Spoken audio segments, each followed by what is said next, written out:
is your bearded brothers back yet again with yet another sports podcast.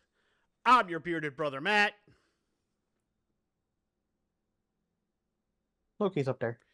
There's the channel mascot, Loki, and right in front of the other screen over there is the bearded brother, Chris. Today, the main thrust of our episode is going to be our 2026 NFL mock draft for round one. I have a fully fleshed out draft. Chris, as usual, procrastinated and doesn't really have one, so... I wouldn't call it procrastination because it's not really what happened. It was more of I kept changing my mind on things and I couldn't cement anything in stone and went, you know what? I'm just gonna at the I'm gonna moment wing it. make the decisions there. Because like I kept changing things and I kept not being happy with how things turned out and went, you know what? Fuck it. It'll get cemented when I decide it's cemented at the time. I have mine pretty well fleshed out, so I kind of know what I'm doing. Like I know my first couple of picks, but after that things get really well all over the place. Yeah, I've got mine. Like, mine changed a bunch of times, and then I changed it again yesterday, but it was a minor tweak. So overall, most of my draft has remained pretty similar since the beginning of this week. That's when I sat Right. down and I actually went through and I looked at what does every team really need. Right. So I think I'm in a good position now where I'm pretty happy with my overall draft. Right. So, that all being said, there's another thing that happened, and that is the NHL Playoffs start tomorrow. And it took until yesterday to cement everything in the West. So, we're going to go through real quick and pick winners. Excuse me, sorry. Bless you. We're going to pick winners and losers from the NHL Playoffs round one. And we can go further if Chris wants. Just try to pick the whole thing out. And we're going to start in the Metro Division of the Eastern Conference. And there, your round one is going to be the Buffalo Sabres is the 1 seed, taking on the wild card Boston Bruins. Oh, fuck the Bruins. That's all I gotta say about that. I know you're not a Bruins fan. The Bruins this year have been better than most people have expected them to be. We thought they might have a down year this year, and instead they kind of played very well this year. However, they are not beating the wagon that has become the Buffalo Sabres this year. The Sabres did not start this year well, and it looked like it was going to be just another year of disappointment, and then they fired Kevin Adams, and suddenly the beast came alive, and we don't know why. It wasn't like he was the coach, he was the GM, so it doesn't make a lot of sense to anybody. But Maybe they just really dislike playing for him. I don't know. For whatever reason. They brought back in Lindy Ruff, who was the last guy that got them to the playoffs, and he's their coach, and suddenly the entire team just took off.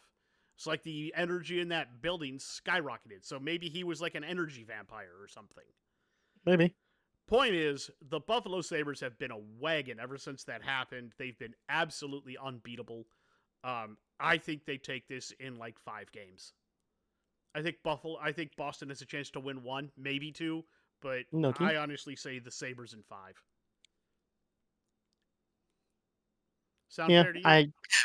Probably, yeah. I don't even know if it'll be 5 games, but yeah, I could. Yeah. Sweep them out in 4. I would say 4, but yeah. The next one, this is the 2-3 matchup in the Metro, and it's going to be the Tampa Bay Lightning as the 2 seed versus the Montreal Canadiens as the 3 seed. I actually don't know. That's fair. A lot of people are looking at this one going, ugh, that could go either way. I will say that the Lightning, it looked like they were going to be down and out this year. Like they were finally going to have a bad season. and just kind of be out of it this year and have to restock. But then they found their footing, they got things right, and they've been pretty good ever since. Now, the big deal is their starting left defense of Victor Hedman is out. And I do not know if he is going to be back in time for playoffs. He's been out for a while. He's spent large chunks of the season not playing. So I don't know what his status will be for the series upcoming. Montreal is a very young team. Probably one of the youngest teams in the playoffs. Right. They're very good, though. They've got a lot of good young talent. Suzuki is finally really coming into his own. Demidov has looked unreal this year in terms of rookies. He's been a revelation there. They've got a lot of good stuff going for them. I think this game goes to about 6 games, but I think Tampa ends up taking it. Yeah, I could see that. But I think I am actually gonna lead Canadians. Honestly. Fair enough. I don't know why. It's a weird feeling I'm having right now. Now, let's move down to the Atlantic Division. Number 1 seed Carolina Hurricanes versus the wild card Ottawa Senators. I think I prefer the Hurricanes there. And I would get that, but I think I'm going to lean Senators in about 7 games. And the reason why is because Carolina this year has been subject to some shaky goaltending. Not that Ottawa hasn't, but when Ullmark is on, he's on. And there's basically there's almost no one better. The problem is he's been off for parts of this year, and it hasn't looked good. But I also kind of like the Senators' offense just a little better overall. I could see that. And that's just me. I think Carolina could get beat. I think if there's going to be a 1-seed upset, this is the one I think that could happen. At least in the East. And then we have probably one of the more interesting matchups. We have the Battle of Pennsylvania. The Pittsburgh Penguins as the 2 seed versus the Philadelphia Flyers as the 3 seed.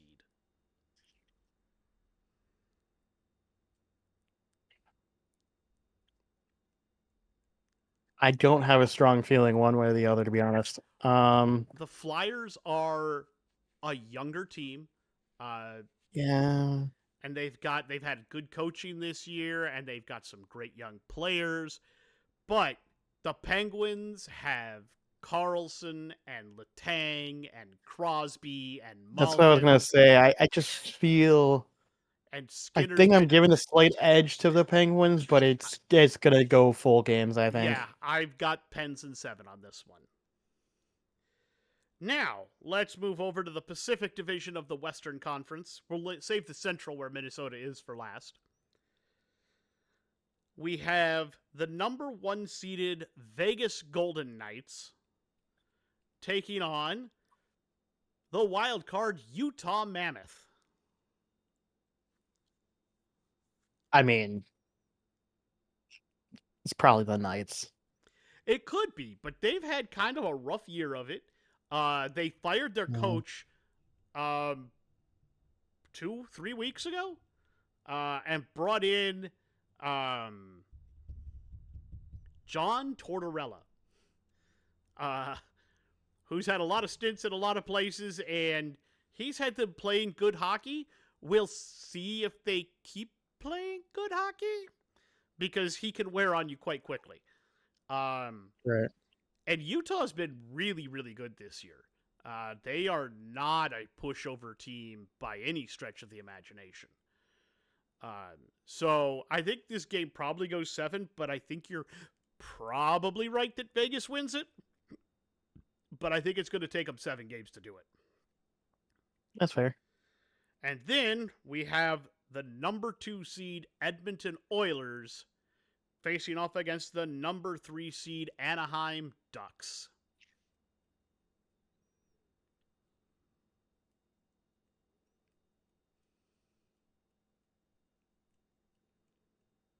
Probably the Oilers, I'm going to be honest. I would say the same. I think it's going to take about 6 games. And the only reason I say this is because there was a point this season where the Ducks led the Pacific Division. Yeah. Late in the season, they were leading, and then they just fell apart down the stretch. They completely collapsed. And I think that's telling. Now, I am worried about Edmonton's goaltending situation because I've been worried about it for the last several years, and to say they don't have goaltending would probably be correct. But you've got Draisaitl, you've got McDavid, you've got Bouchard. Yeah, you're still really good. Now, Central Division. The number 1 seed and President Trophy winning Colorado Avalanche take on the final wildcard team of the Los Angeles Kings. I mean, it's probably the Avalanche, but it might go full 7 games. I don't think it goes 7. I think this goes... No, I think it's probably 6, but... I'd give it 5 games and the Avs are going to win. Really? Yeah. All right. I think the Avs win this in 5. I don't think... Kemper is almost unplayable in my opinion because the problem with Darcy Kemper is the puck is either a beach ball or invisible. And there's no in between. That's fair. There's no in between. So he's either unbeatable or a major negative in net and might as well be a black hole that sucks pucks into the net. Right. But the Kings have been getting a little bit hot down the stretch. But I still the Avs are just a wagon, and I don't think the Kings have anywhere near the firepower they need to match up to the Avalanche. Then, in what also promises to be one of the most watched and intriguing series, the number 2 seed Dallas Stars will take on the number 3 seed Minnesota Wild. And these two teams are essentially a mirror of one another. I was going to say, it's actually going to be a pretty difficult game. Either way, it's going to go 7. I think it's going to go 7 games either way. I want to give the slight edge to Minnesota just because I don't like Dallas very much. And I don't like that they took our name. So I'm still salty about that. I am too. So I'm going to lean Minnesota over Dallas, but it's gonna be, it could go either way. That's really a coin flip game. Yeah, I also have Wild in 7, but they are very much, if you look at them, they're very much mirrors of each other. Their stats are very close in goals scored, goals against, power play. They're second on the power play. We're third. Penalty kill, they have us by like 1%. But yeah, and then you look at Ottinger. Ottinger has done really well in net, but he's .899 as his save percentage. And then you look at Gustafsson, and Gustafsson's a 904, and Wallsted's a 915. The difference is that Dallas really lives or dies by Ottinger. They view DeSmith as a true backup, whereas Minnesota views them as 1A and 1B. They're a true tandem. Right. Either one could start anytime. Yeah. And I think that's the biggest difference that it's going to be. And is it Miro Heiskanen? One of their guys is out starting the series. I want to say it's Heiskanen. And we've had a plethora sitting with day-to-day injuries, which basically means we know we're locked into the 3 seed. We're going to rest our starters, which is what's happened. So I'm pretty sure tomorrow afternoon when they play at 4:30 in the afternoon, all of the big names will be back in the lineup for us. But it's already confirmed that one of their guys will not be. So they're going to really have to work to shut down Quinn Hughes because he's been over a point a game since coming over from Vancouver. In the 48 games he's played with us, he has like 53 points. Um, both Boldy and Kaprizov are over a point a game. Zuccarello's at damn near point a game. We have to worry about Robertson and Rantanen and Wyatt Johnson, who are all in that category as well. So I think it's going to be interesting. Like I said, I feel like we're mirrors of each other. I will say last year in the playoffs, Wyatt Johnson had a good regular season and vanished in the playoffs when it was big time. We'll have to see if that happens again to him this year. So Right. we'll also have to see which Ottinger we get, because he can either be really good or pretty mediocre. And it's kind of the same for Gustafsson. But thankfully, we do have, the Wall of St. Paul, Wallstead. They did prank him on the final game of the season. I don't know if you saw that or not. I don't think I did. Okay, so we brought in one of our young players. We signed him from the Euro Leagues because we had drafted him. Big guy, 6'6", 2 something. Viking Gustafsson Nyberg is his name. So we're not sure who did it, but somebody misspelled Jesper Wallsted's name on the back of his jersey, Wallstead, instead of Stedt. There's rumors it might have been his Olympic teammate Philip Gustafsson, with some coaching from Marc-Andre Fleury, but we are unsure if that was what happened. They interviewed him after the game, and he said, I didn't even know it was misspelled until after they scored that first goal on us, and I saw my back on the Jumbotron. I was like, wait, there's a missing T there.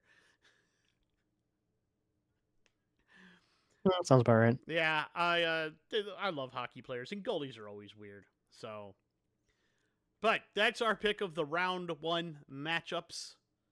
I don't think we'll go further because I don't remember who all you picked, and I don't really care. No, we'll just hold off until after the first game or the first series are done, and After then we'll all come the back first to it. series are done, we'll come back around and pick the next series. Yep. We'll hope that works out for us, but yeah. I mean, we'll be back next week anyways with the draft. So yeah, we got to go back next week with the draft, and then the week after that, we've got the draft recap. Yep. So that being said, there isn't a bunch more news. There was a minor trade.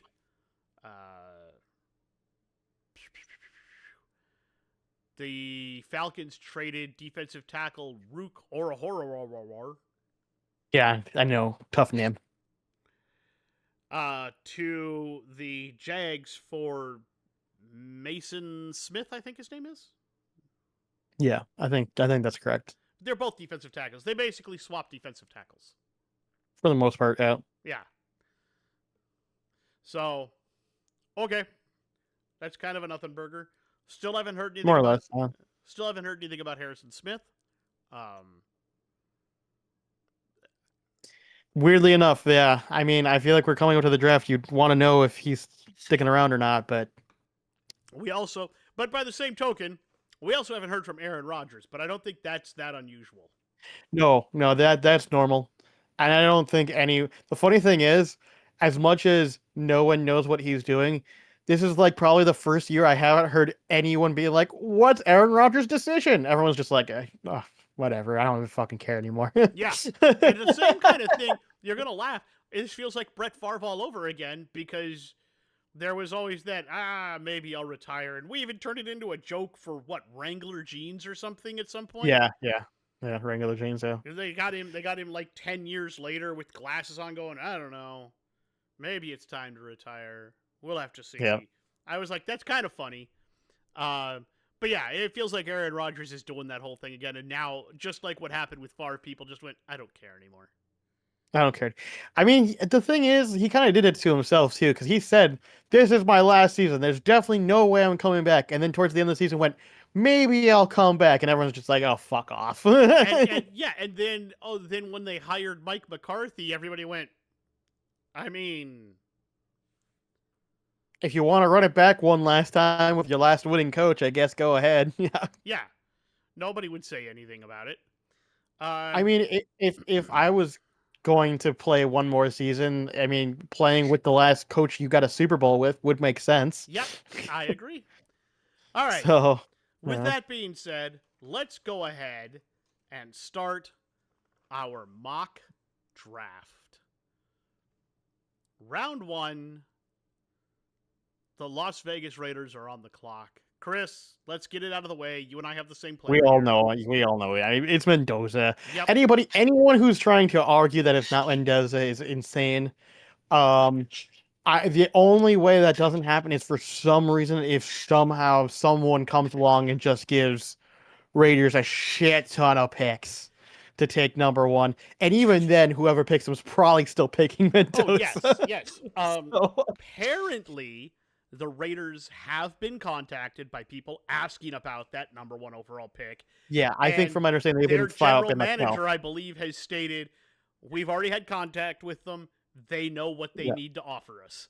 Yeah. That was it. It's likely their first, and then like a second, and then next year's first and second or some shit. Like And it's then a player probably on top of that. and then a player, yeah. Like Yeah. it's gonna require such a huge haul that Because it there's just no team literally makes sense to do only it.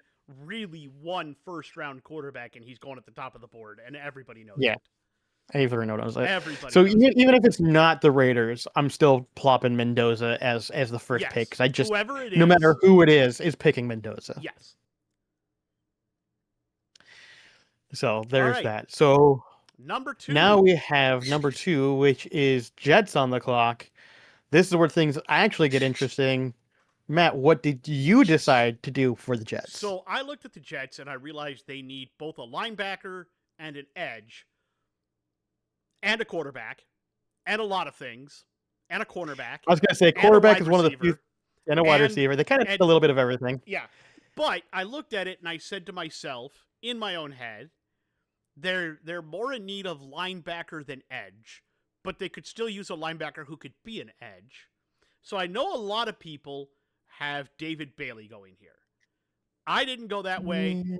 I went with the linebacker edge combo out of Ohio State, Arvell Reese. I like him better here. I think he covers more ground. I think he can do more than Bailey can. I especially think he's more of an asset in the pass game against passes than Bailey is. I think he's a better run defender as well. So I have the Jets at number 2 grabbing Arvell Reese. I'd argue he's more of a linebacker than an edge, but he can play both. Yeah, that's what I said. He's more linebacker than edge, and I think that's what the Jets really need. But he can play edge if you need. I think so. I can understand why you did that. Totally get it. I'm leaning more edge than linebacker at this point because they did get some guys in free agency for linebacker. I don't think they're great, but they did try to shore up that side a little bit more. So I think I'm actually going to lean more edge here. And in that case, I'm actually going to pick Reuben Bain Jr. instead. That's a very fair place to put him. I'm not going to be mad at you for that. I think that makes sense if they do that. I would even say if they take David Bailey here, I would not be mad. But one of those, I wouldn't either, but I don't think Bailey makes a lot of sense for them. But I can understand. I could understand the pick. I can understand why they would want to pick one him. of those 3 picks, I think, is what's going here. All right, at number 3, we have the Arizona Cardinals, who need a plethora of things. Chris, what did you decide to do here? Well, so I first identified the several needs that they need, which is a lot. Mostly they need quarterback, but we're not getting another one here. I don't care what anyone says. Ty Simpson's not a first round pick. He's just not. Nope. So when quarterbacks are just off the list at this point, so we're not even going to worry about that.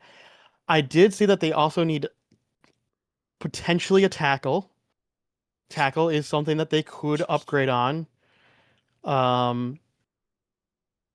Looking at their depth chart at tackle, I mean, they have Paris Johnson, fine. Right tackle, they did just get Elijah Wilkinson in free agency, but so I think a tackle would make sense here. They do also need linebackers. None of the linebackers I'm seeing on their depth chart at the moment are making me go, wow! Like it's just like very okay-ish. And then I'm also looking at like interior defense and identifying that as also being an issue.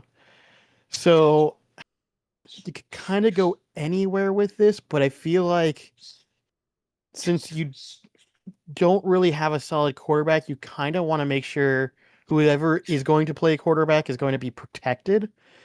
I think maybe tackle makes sense here. Um, it might be a little early of a pick though, which is the only thing I'm kind of doubting myself on. I still have Arvel Reese on the board. They definitely could go that way. So here's the picks I'm looking at. Arvel Reese is obviously a top choice for if you're going to go linebacker. That makes sense. If we're going interior defensive line, you kind of have Caden McDonald, Caleb Banks, and Peter Woods is kind of what I'm looking at. The problem is that they're all decent picks, but they're all kind of lower down on my Yeah, board yeah. as far as defensive interior defense. So do you really want to really put that money down on those kinds of players, right? Does it make sense to do that? And I just don't think it does make sense to do that. So I'm kind of leaving them off the board. And then my only other pick I'm looking at besides going linebacker would be a tackle. And then at that point I'm looking at the top tackle, which is Francis Mauigoa, who so at this point those are the two top picks I'm thinking of. Mm-hmm. I'm looking at what they have, and I think their defense can hold up until the second round. I think getting a solid tackle here makes more sense in my personal opinion. So I'm going to go pick Francis Mauigoa as their new tackle here. You're going to laugh. I did the exact same thing. I went with Francis Mauigoa out of Miami at offensive tackle for the Cardinals. I figure even though they're not getting a quarterback in the first round this year, they could certainly pick one in the later rounds that could 100%. Like they could still potentially, get Ty Simpson potentially in the second yeah, round. and You that know. could potentially pan out somewhere. They could trade back into the bottom of the first round to get Ty if they were worried about it. I don't Yeah, think they're going to be. and that's what I'm saying. Like whoever they end up tossing in at their quarterback, they're gonna really want to have enough time Yeah, and so that's why I in think you that. get You know. Maui Goa with Maui Goa and PJJ on the edges, Paris Johnson Jr.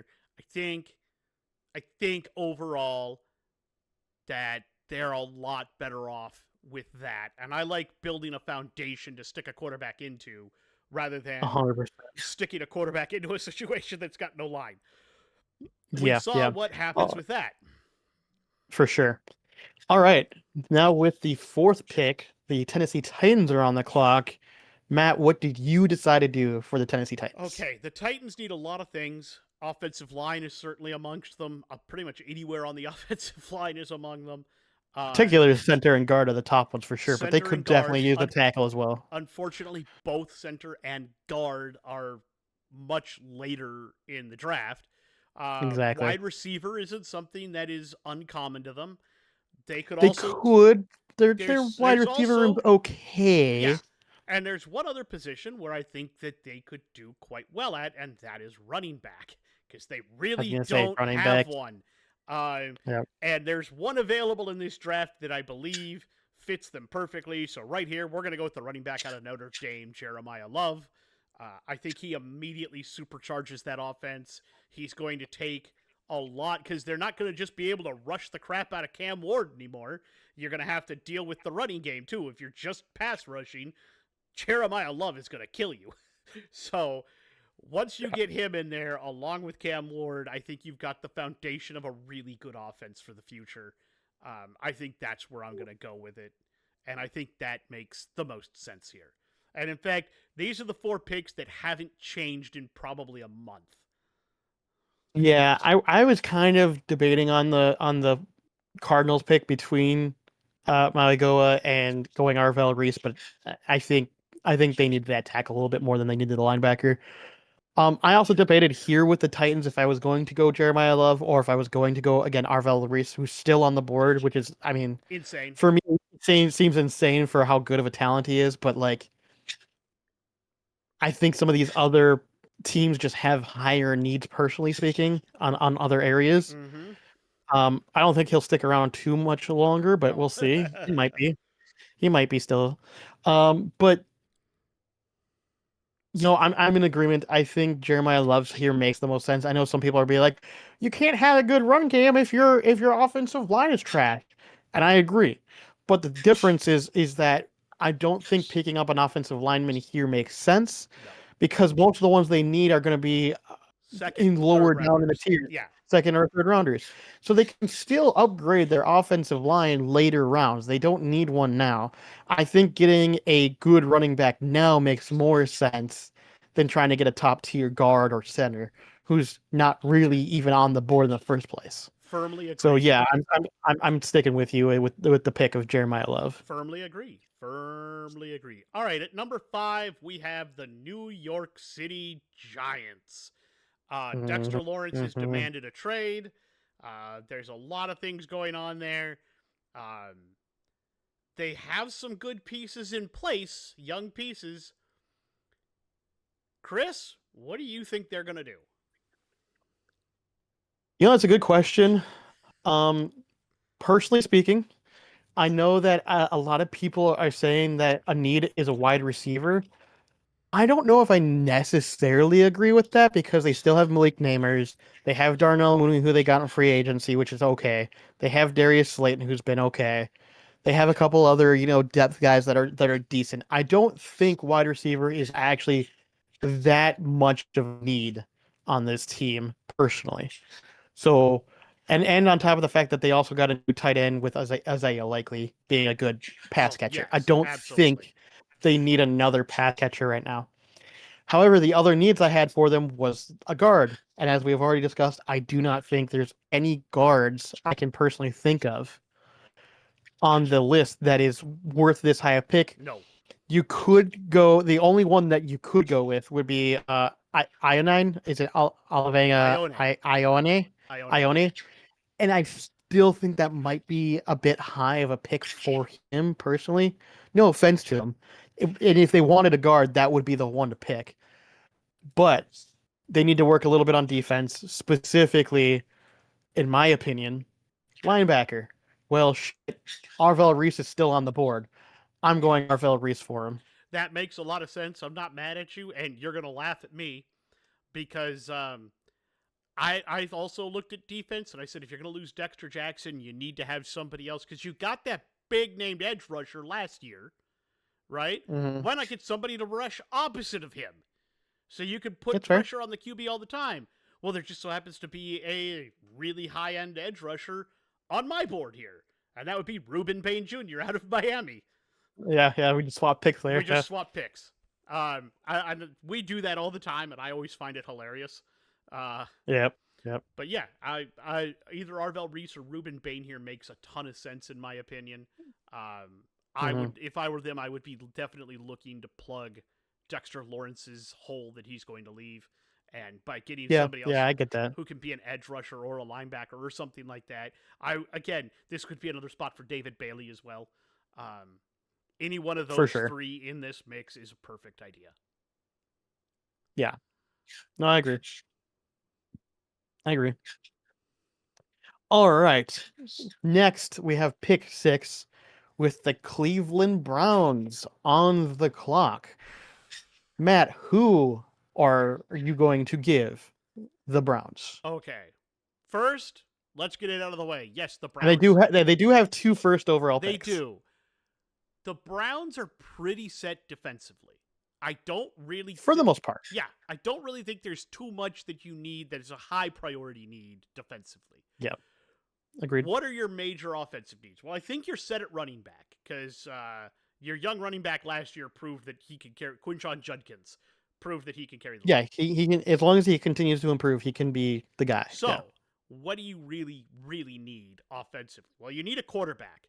However, it sounds like they're willing to roll in and see if they can't get something out of that horrible trade for Deshaun Watson. Sounds like they're going to try to start him potentially this year. You could also use a wide which I don't know receiver. why, but You could also use a wide receiver because Jerry Judy, while good, is not necessarily great. You've right. got a really good tight end who I think is going to show up next year, and we called him out Oh yeah. last year. Kid Yep. out of Bowling Green. Yep. Yep. Yep. And the other thing you could really use is anything along the offensive line, pretty much. And in this case, one of the key pieces you need is an offensive tackle.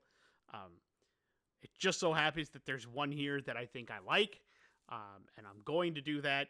Out of Utah, they're going to grab Spencer Fano, the offensive tackle. I thought about that. Yeah, I Um, thought about that. because whoever you've got in that pocket, be it Sanders, be it Gabriel, be it Watson, be it somebody else you trade for, they're going to need Mm-hmm. protection. And bringing in a Spencer Fano just helps. It really anchors that line, and you need that. And I think you can do more. If you want something else, you can grab it with your second pick because I think there'll still be plenty of choices for like wide receivers and whatnot on the board further on. Right.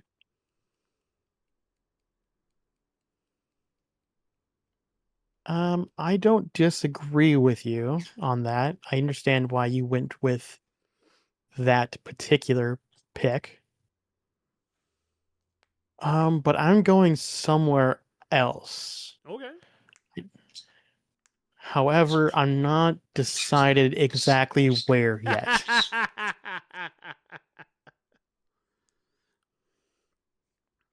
Um,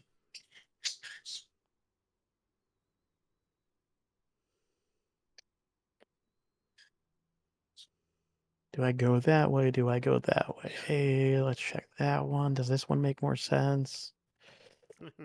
I will say I'm looking at wide receivers. And I'm deciding, do I want to pick a wide receiver here? Does one of the my top guys make more sense than another than another? Gotcha. Gotcha. Um, and that's kind of what I'm looking at. Gotcha.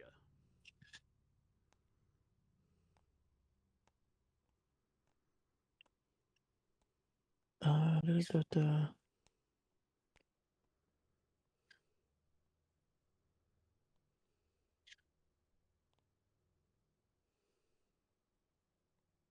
Mhm.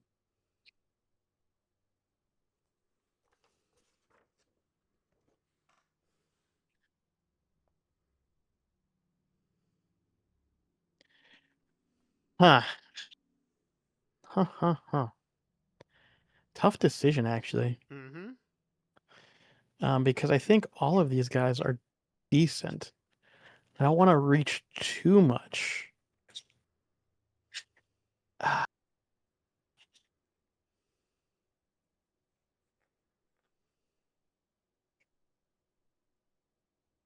You know, I think I want to pick a guy who can be kind of a do it all wide receiver for them. I don't want somebody who's just one thing and one thing really good. And that leaves me with the top three guys, Mm-hmm. and each one of them have some things they're better at than another. As much as I like MacLeod, I think his shorter height does limit him a little bit. Mm-hmm. And so I'm going to keep him kind of out of it for now because he is just kind of a speed burner. He plays with intelligence and such, but like I do worry about him being bullied a little bit with his speed or with his size. And so now I'm kind of deciding between Carnell Tate and Jordan Tyson. I think the only thing that concerns me about Jordan Tyson is his medical stuff. Mm-hmm. So I think I am going to lean giving them Carnell Tate. And I think that's what I'm going to do. I'm going to lock in Carnell Tate as just a good all-arounder kind of wide receiver. You can kind of pluck him almost anywhere, get good success out of him.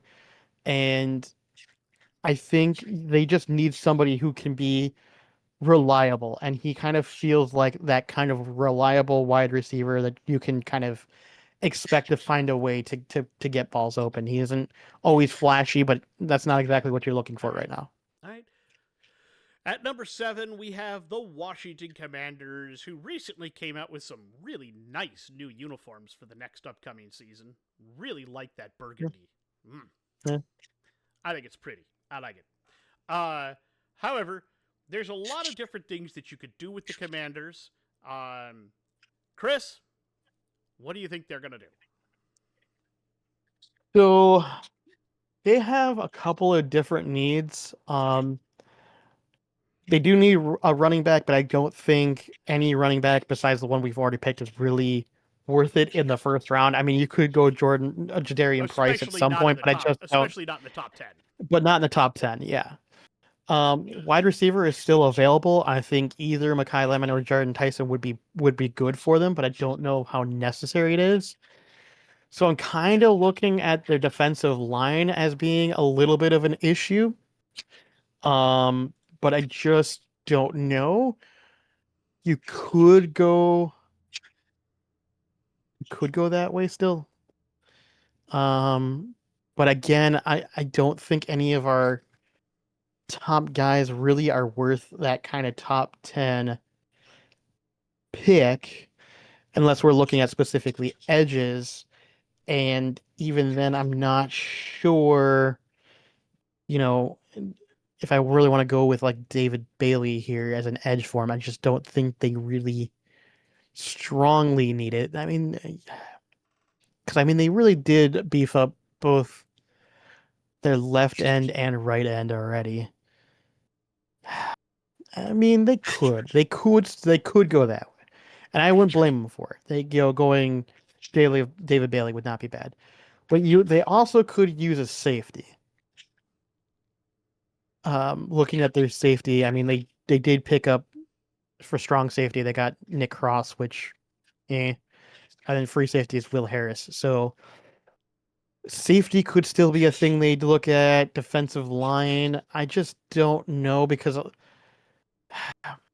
again, wide receiver does make some sense here, but I'm not sure if I want to give them one here. Do we do double wide receiver back to back?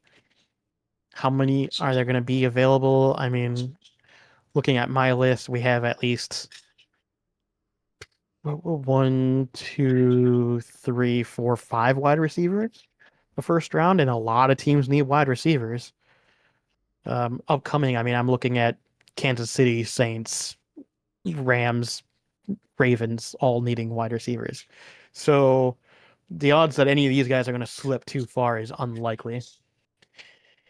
The wide receiver room is okay. I mean, you have Terry McLaurin, obviously, but then on the opposite side, you have Treylon Burks, which is Luke McCaffrey, which he still has to come into his own. He still isn't there yet. He's just okay. Van Jefferson has not been very impressive. Diami Brown has been okay for Jacksonville, but I don't think he's going to be the guy that you really want long term either. So do we give them another wide receiver? I think in some ways it would make some sense because everyone's just going cover Terry because anybody else isn't going to do much. And so I think this is where I am going to give them that short Mekhi Lemon because Lemon does a really good job of finding space in the open field. And if they're going to overcover Terry McLaurin, then Lemon's going to be open all day long. And I think he'll be able to find that space. And even if he's a shorter receiver, it won't matter as much because they're not going to put their top guys probably on him. So I think here I am going to draft Mekhi Lemon to Washington. So you and I had very similar thought patterns on Washington, and for a little while, I actually had them mocked to take Caleb Downs. But I thought about it. I really did. But looking at them more and more, I decided that what they really needed was a running mate for Terry McLaurin, and because he's still available on my board, I actually gave them the wide receiver out of Ohio State, Carnell Tate. Now you want to Carnell Tate? Yeah, that makes sense. Carnell Tate. He's a little taller. He's a little bigger.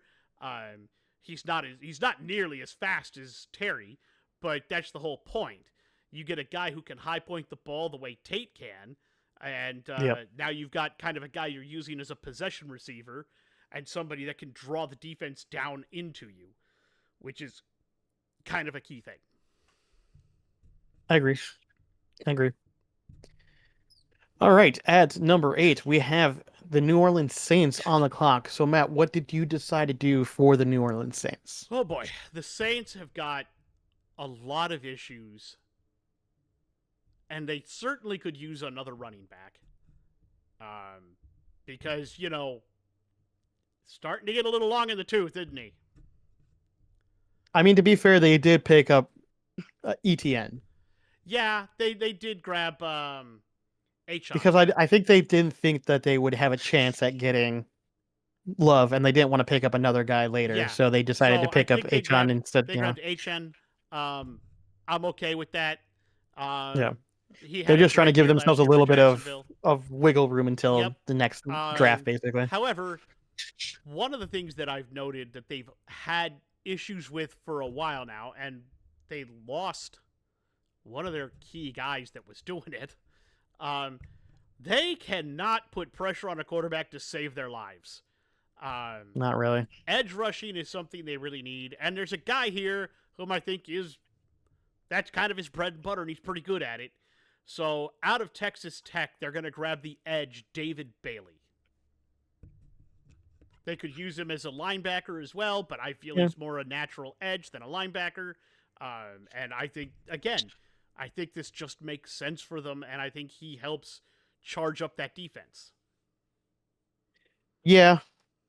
Yeah, I'm kind of in a similar boat with it. I have them more needing wide receiver, defensive line, and linebacker, but looking at their looking at their actual roster, I mean, it's it's something.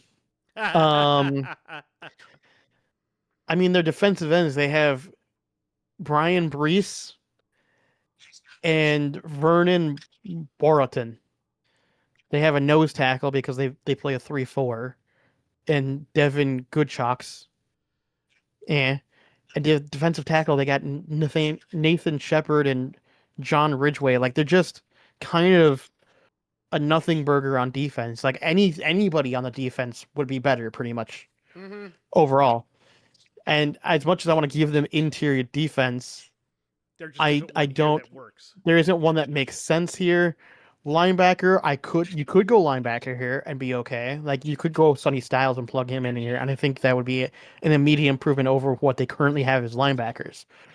But I do agree that I think getting kind of that mix, while he is a better edge, I think the fact that you can drop him into linebacker if you really want to, does make sense. And so I agree that I do think David Bailey does make And the he most works sense well as here. like a 3-4 edge rusher, Yeah. outside edge rusher guy for them in that 3-4 scheme because you don't need to drop him into coverage too much on that one.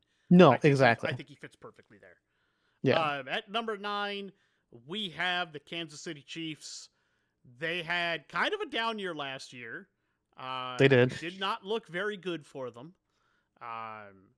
They need a couple of pieces to pick themselves back up.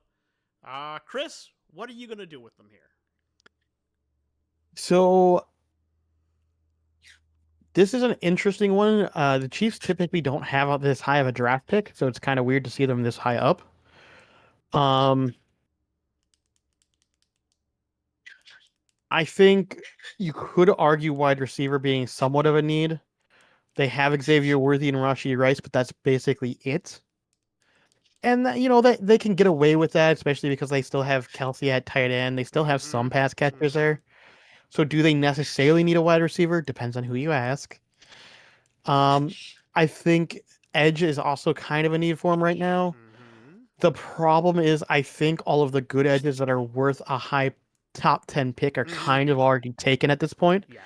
Because the next edge on my list is Akeem Mesidor. And don't get me wrong, I think Akeem Mesidor is perfectly good, along with Kendrick Falk. The problem is, I just don't think either one makes sense this high up No. on a draft board as well. No. Um, and as much as I like TJ Parker or Cassius Howell, it's kind of the same thing. Like I think all of those can go in the first round, and I think they will. I just don't think this high up makes a lot of sense. However, They also do need some defensive back help, either in safety or corner, in my personal opinion. And I think corner is actually what I'm looking at here. Now, the question is, which corner do I go with? Do you go with the consensus number one, which would be Mansour Delane? I think that would be great. I think my favorite running back out of all these guys is Corner. still Jamal Hoy. Corner. I said corner. You said running back. I thought I said corner. Okay. Anyways, you could go with Mansour Delane, or my favorite corner is definitely Jamad McCoy, but obviously you're taking the risk of injury concerns with that. Mm-hmm. So which one do you do? I think the Chiefs need, they're already kind of an injury prone team. I think they just need a guy who's going to be there more often than not. As much as I like McCoy over Delane, I think the injury concerns might throw them back and go, we don't really want to deal with another injury prone player. I think they will be picking Mansour Delane here. You and I came to basically the exact same conclusion. I also have the Chiefs grabbing the consensus number one cornerback in the class of Mansour Delane. Um, I think that because they also got rid of their one of their top corners and Mhm. have another pick later on, there's a potential for them to get a wide receiver or something there. Um, but I do think they need to replace that in a hurry. And I think Delane is easily going to be a guy that shows up day in and day out. 100%. 100%.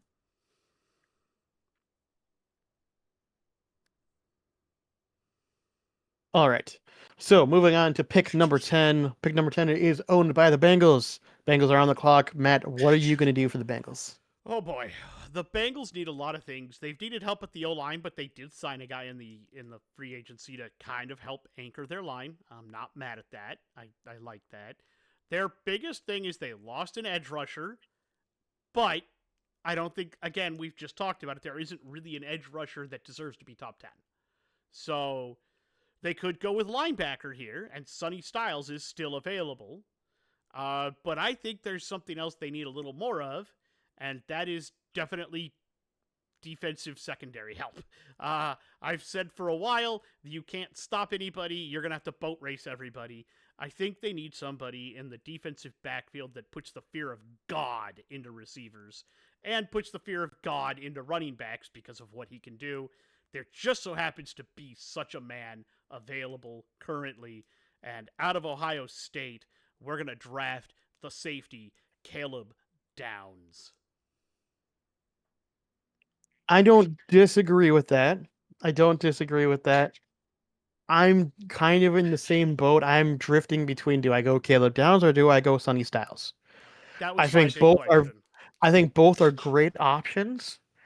Um, if I look at their safety room right now, their strong safety is Jordan Battle, with free safety being Brian Cook, who they just picked up from KC. Meh. There's meh picks. Those are meh picks in my opinion. Linebacker wise, I mean Dax Hill, Barrett Carter, Demetrius Knight is decent. Um, honestly, either way you go, You win. I think you're getting improvement. Yes. It just depends on which one do you rate higher. Um, I like Sonny Styles more than Caleb Downs, but the difference is I think there's a lot of linebackers that are still pretty decent, even going into the second and third Yeah. rounds. Where I think there's all when after the first like two or three safeties, it nosedives It really hard. nosedives hard. So I think getting a safety in this particular draft is more important, and then getting like a decent linebacker in the second round is an option. So I think I agree. I think Caleb Downs does make more sense long term than Sonny Styles, but both would be good options. Fantastic. I agree with you. Could not agree harder. Obviously, I picked him as well. Um, and I think he's going to put the fear of God into anybody coming over the middle of that field. Yep. That would be perfect for them. At number 11, we have the Miami Dolphins, who are tanking, I guess. I don't know what they're doing. Chris, Yeah. what are they going to do here? Listen, they need everything and anybody. Um, I'm just gonna call it for what it is. They need wide receivers. They do.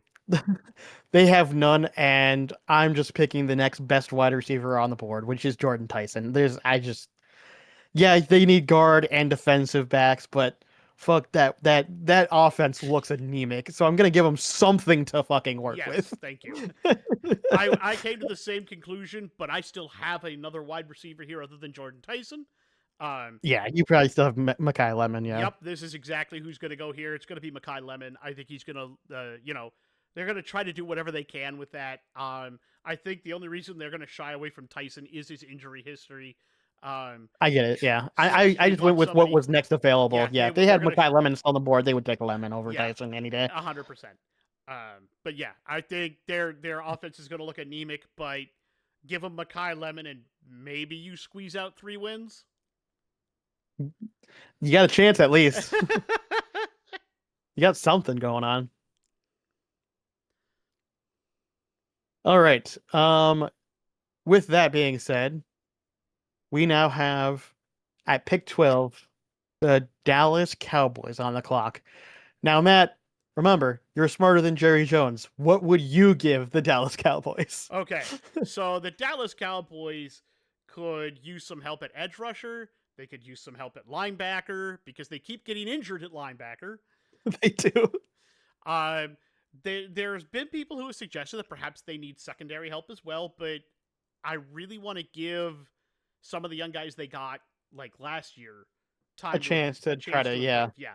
So what I decided to do here was there was a linebacker who is still available who could easily go top 10. I don't have him going top 10. I have him slipping all the way down to here. Out of Ohio State, Jerry Jones, if he had a brain in his head, would pick Sonny Styles. I firmly agree. I could see them being retarded enough to go in for like a Caden McDonald or a Caleb Banks as an interior defensive lineman, but I think if Sonny Styles is still here, this is the easiest pick in my opinion. It's Sonny Styles just makes the most sense if he's somehow still available at this point.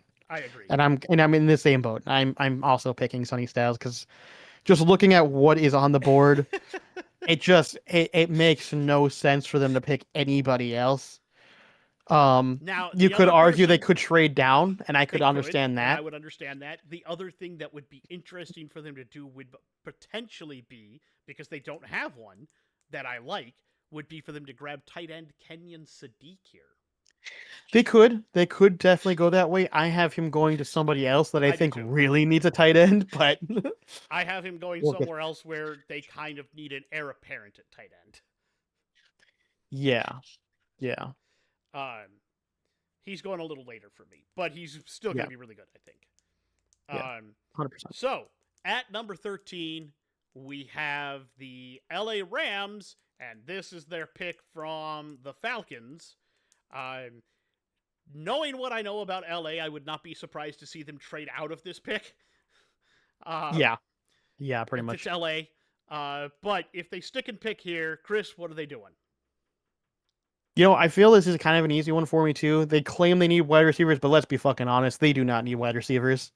Um, Linebackers, yeah, you could argue a linebacker here.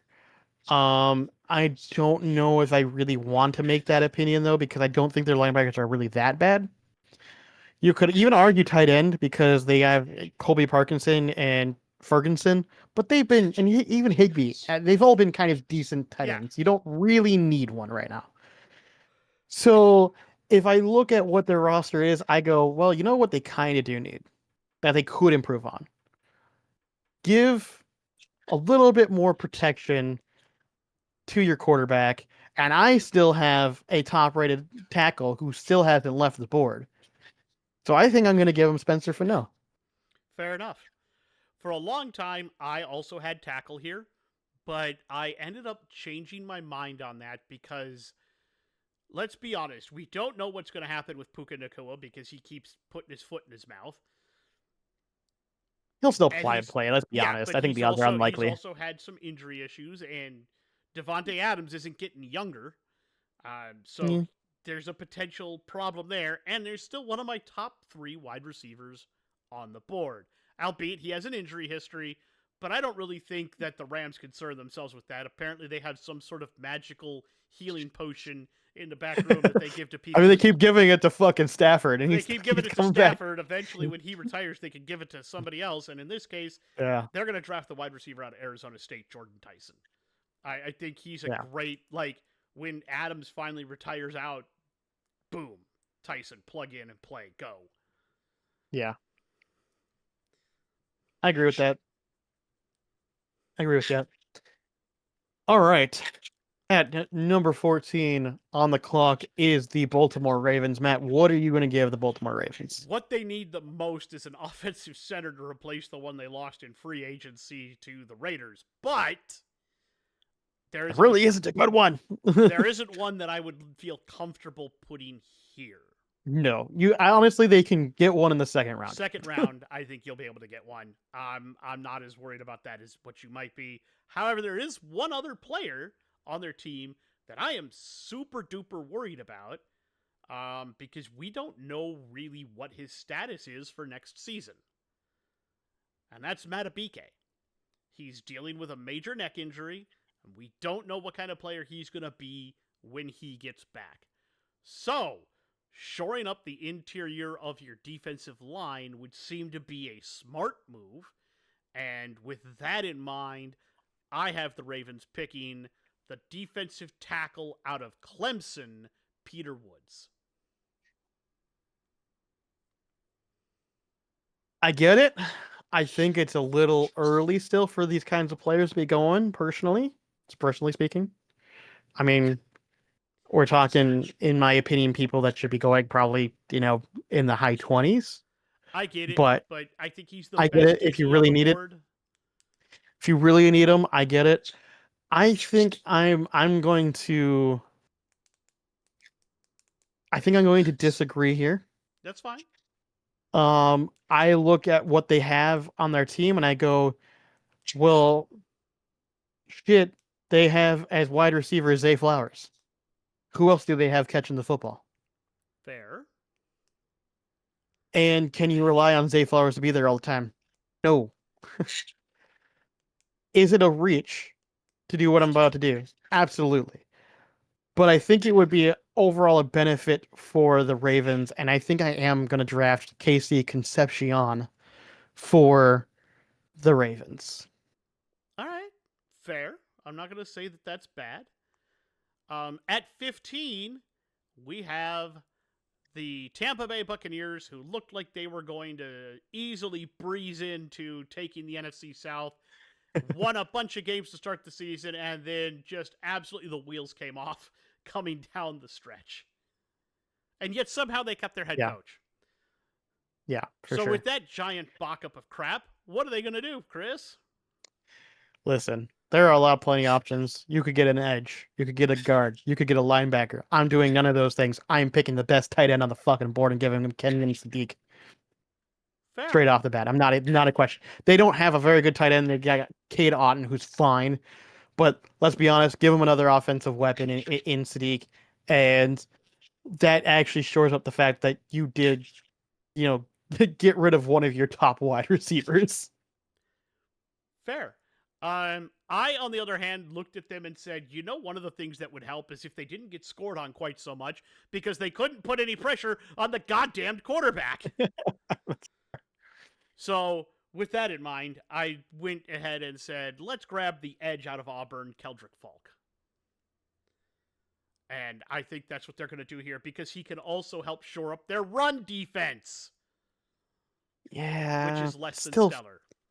It's a small reach. It's a small reach, but not a big one. It is a small reach. It's a very small reach. I even reach. knew it when I did it. I was like, but yeah, I don't hate it. I get it. I get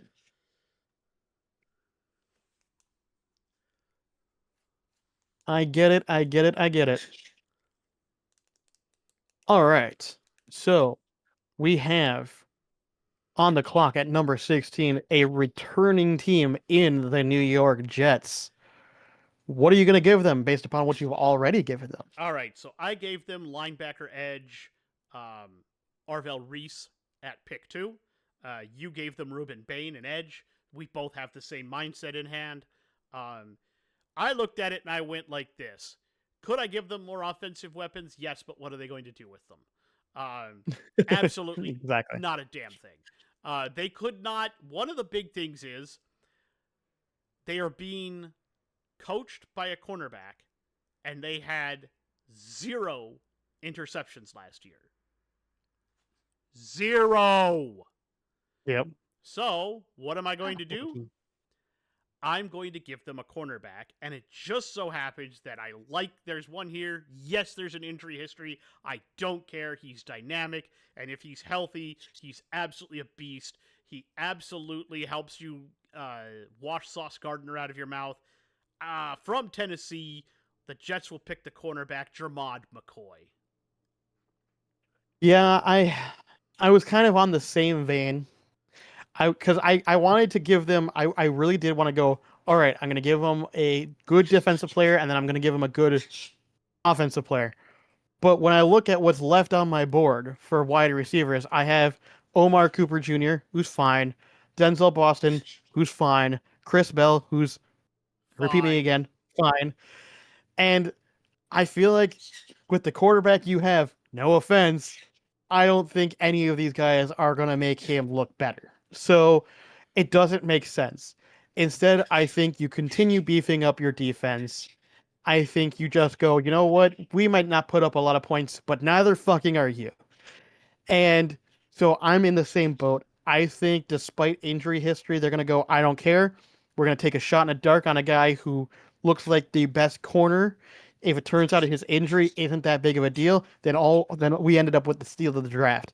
And I'm doing the same thing. I'm picking, the corner out of Tennessee and Jermod McCoy. I think that guy is actually technically, in my opinion, the best corner in the draft. I think people are just concerned about that injury history. If he didn't have that injury history, I think there would be no doubt he'd be a top 10 pick. Oh, absolutely.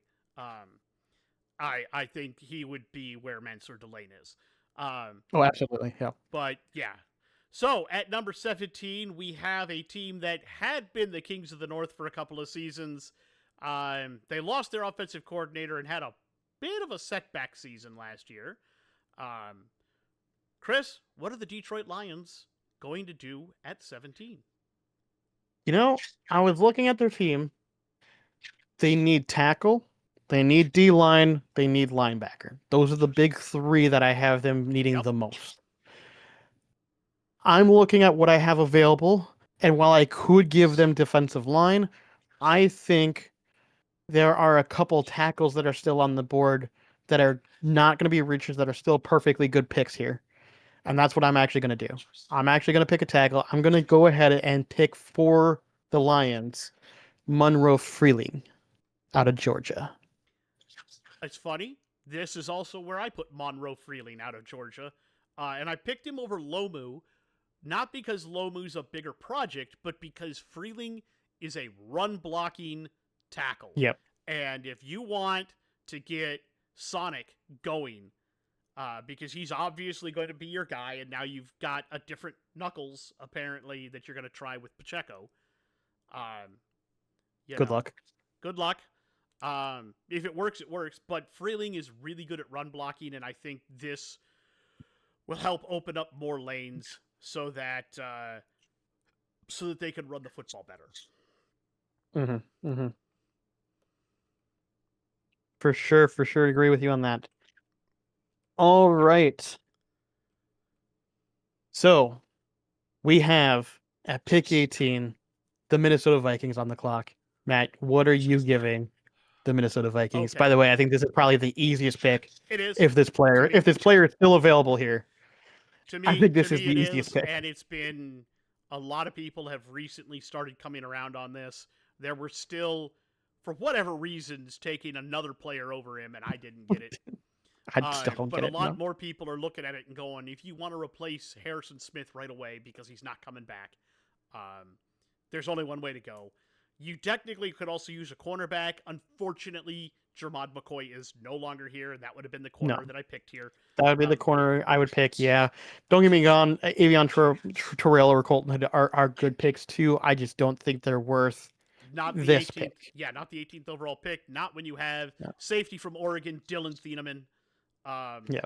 That's the obvious pick for the Vikings at this point, especially if Harrison Yeah. Smith can't come back.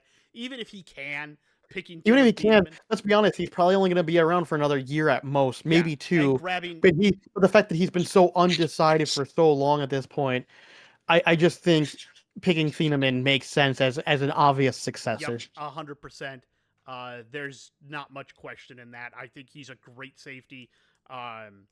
He's not a Caleb Downs, but he's still really, really good. And I think he does a lot of the same things Downs does. It's just Downs does them a little better. Yeah. I absolutely love it. If we get Thieneman here, I'll be absolutely over the moon. That's a perfect grab, in my opinion. All right, at 19, we have the Carolina Panthers, who unexpectedly made the playoffs. Playoffs? Playoffs? So what are they going to do, Chris? It's a fantastic question. If Sadiq was still here, or if he somehow slipped down here, I think picking up Sadiq would be actually a great pick for the Panthers. Sadiq is off my board already, so I'm not going to do that. Center, but obviously we've already discussed there's no good centers. Wide receiver is still possible. Especially now that we're kind of getting into the 20 territories, I got a couple guys that I could see going around this area. But we also still have interior defensive line, which could still be a thing for them.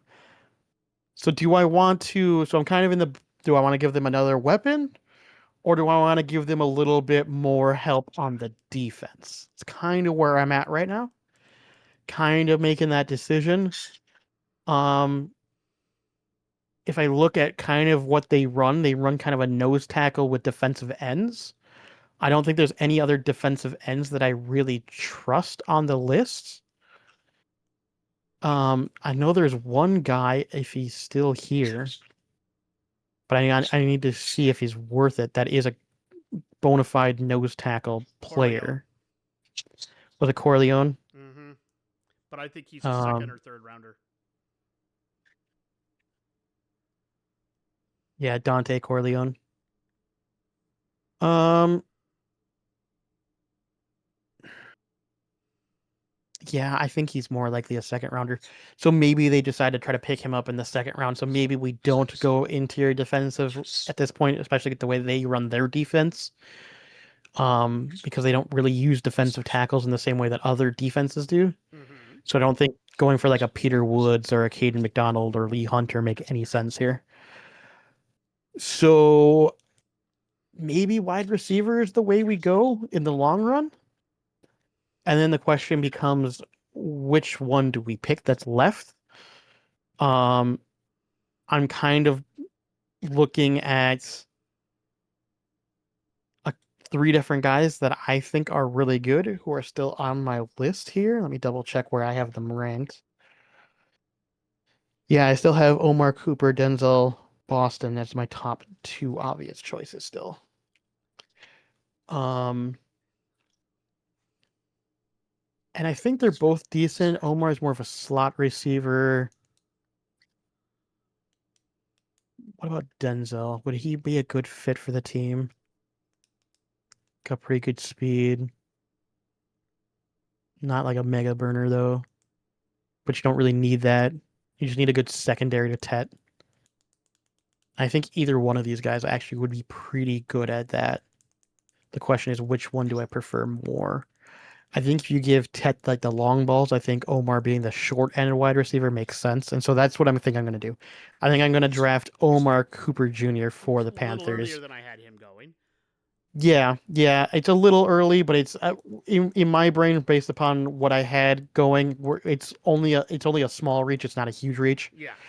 And based upon what all the other needs they have, I just don't like any of the other picks that much. Like I said, if Sadiq was here, that would be the pick, but Sadiq isn't here. So I am going to go with Omar Cooper Jr. Now, here. for me, even with Sadiq being here, I identified a completely different need that I think is something that the Panthers could use some help on. I think they need help at offensive tackle. Um, I don't like their tackles. One of them is fine. I think the other one could use some replacement. They Well, at left tackle they have Akeem Ekwonu, though he's injured, and their backup is Rasheed Walker, which isn't bad. And their right tackle is Taylor Motion and then Forsyth. That would be the one maybe you could swip out yeah. is the right tackle. I think So left tackle's fine. Forsyth is okay, but he's not great. that's the point. And I think being that you finally made the playoffs last year and now that your quarterback is finally looking like he's coming into his own, I think you want to do everything you can to protect him and give him time to get the ball out to Tet. Let's not be dumb here. So with that being said, I'm going to grab the other tackle from Utah. While he is a bit more of a project, Caleb Lomu fits right in here. I think he's an upgrade. I like it better here. I'm sorry, it's just the way that I view them going. I think protecting your quarterback is the way to go.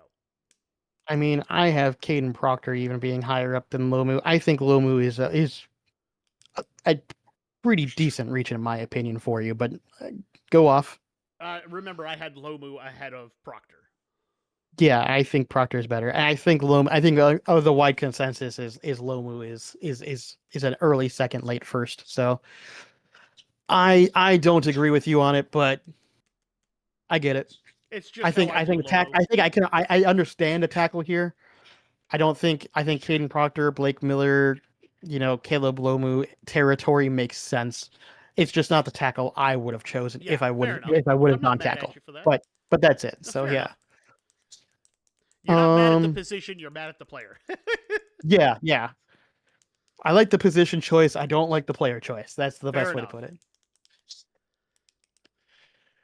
All right. So we have back on the clock at pick 20, the Dallas Cowboys again.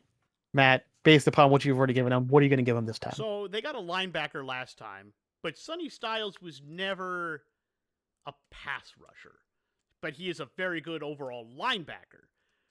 Well, you traded away your best pass rusher and Micah Parsons, and we definitely saw you suffer because of it. And while you got back a decent defensive tackle, he doesn't make up for the loss of Parsons. I feel like you definitely need somebody that can come after the quarterback here. I feel like a defensive edge is probably the smartest thing you could do here.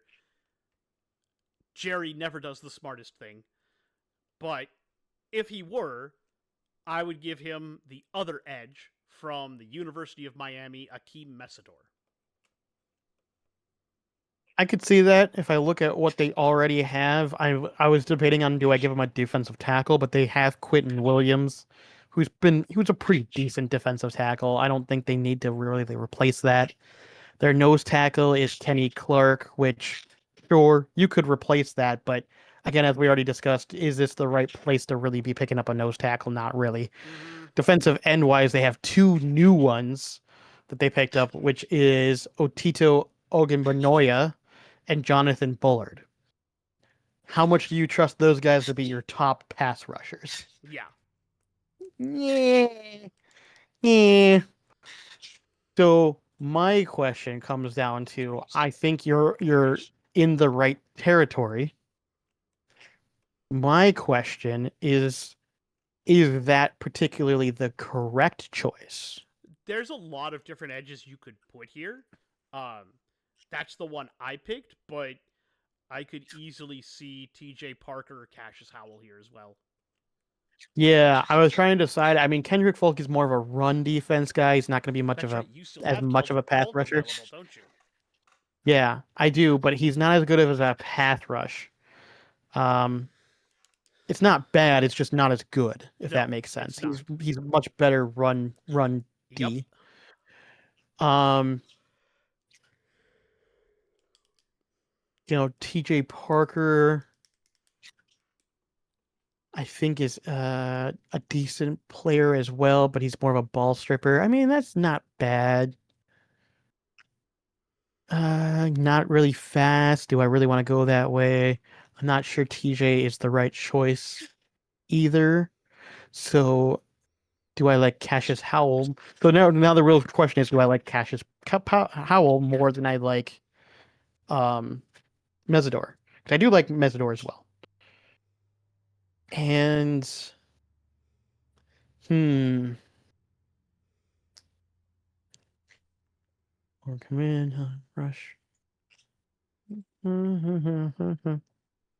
Do worry about the shorter arms.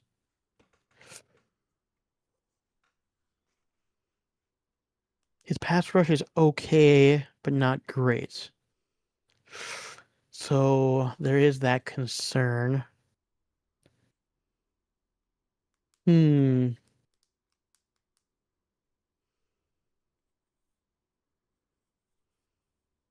Mesidor is a pretty aggressive kind of player too, which is kind of nice.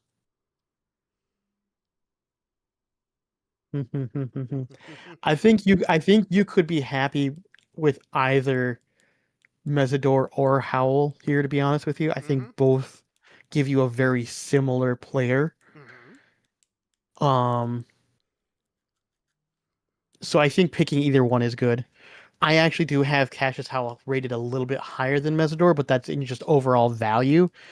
If I'm looking for a pure pass rusher who's just going to be really aggressive, I think Mesidor does make more sense here. So I'm kind of in agreement. I am going to go Mesidor.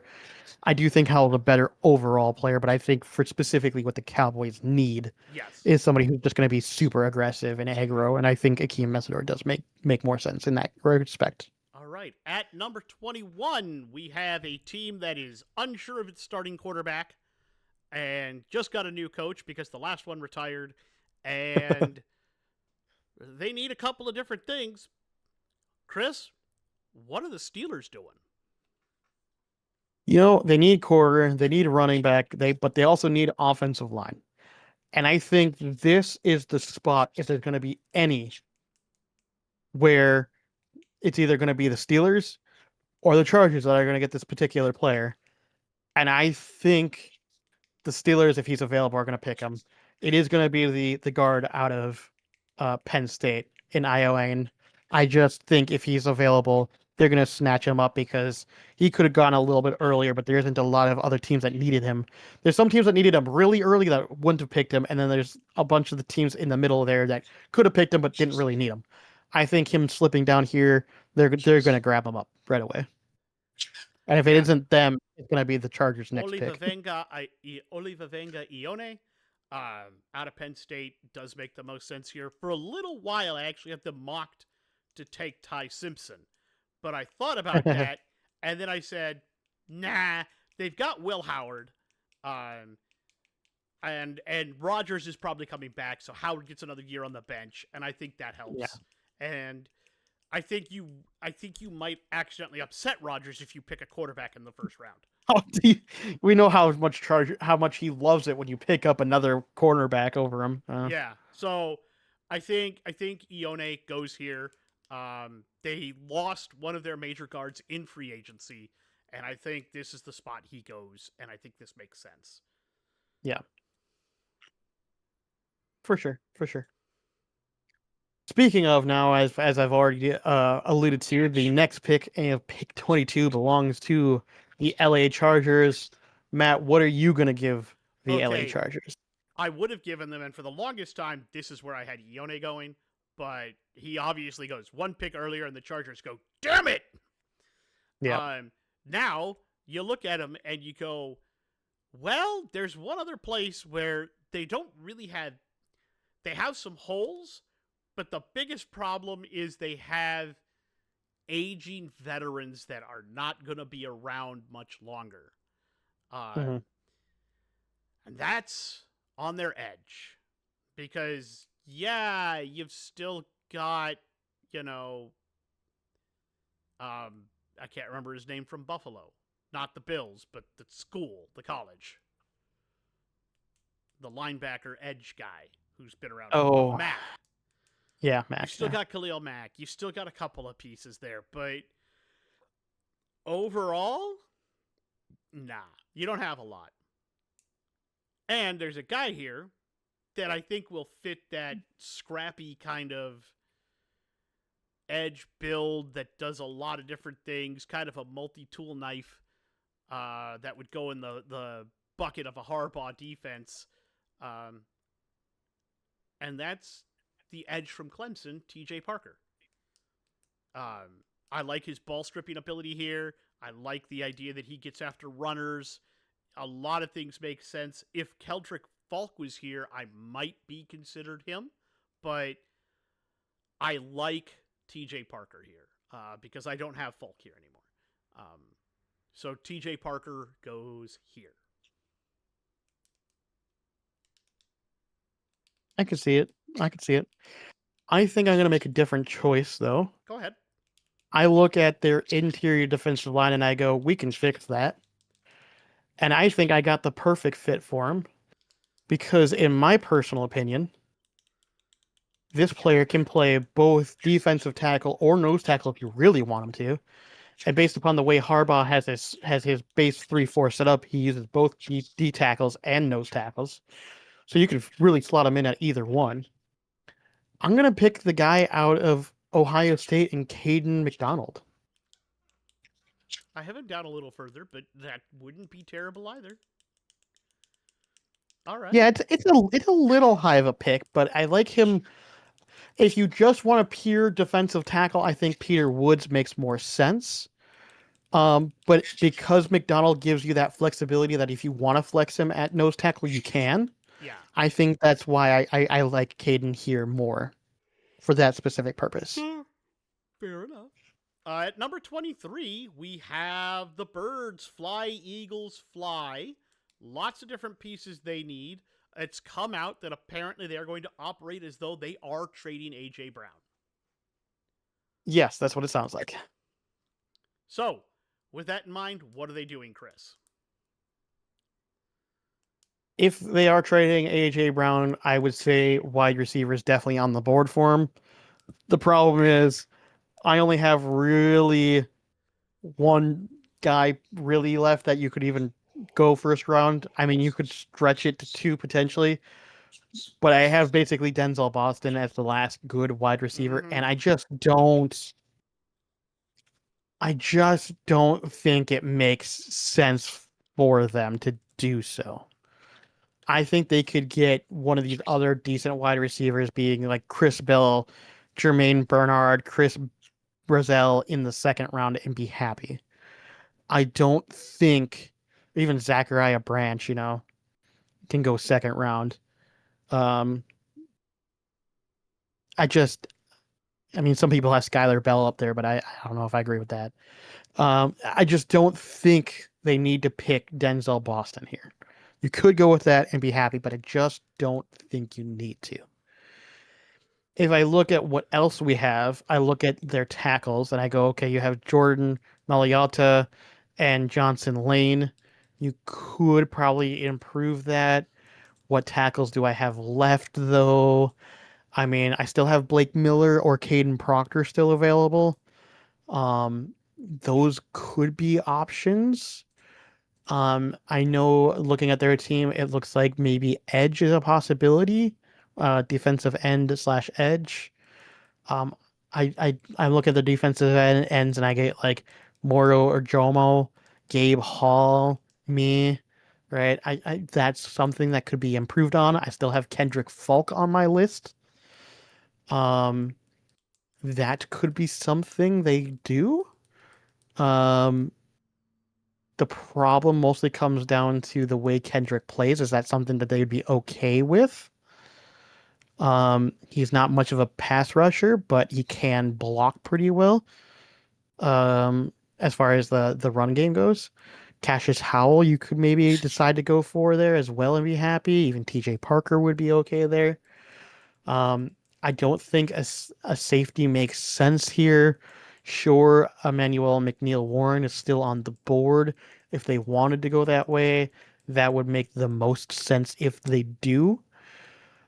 I think if I'm looking at it for what I have left,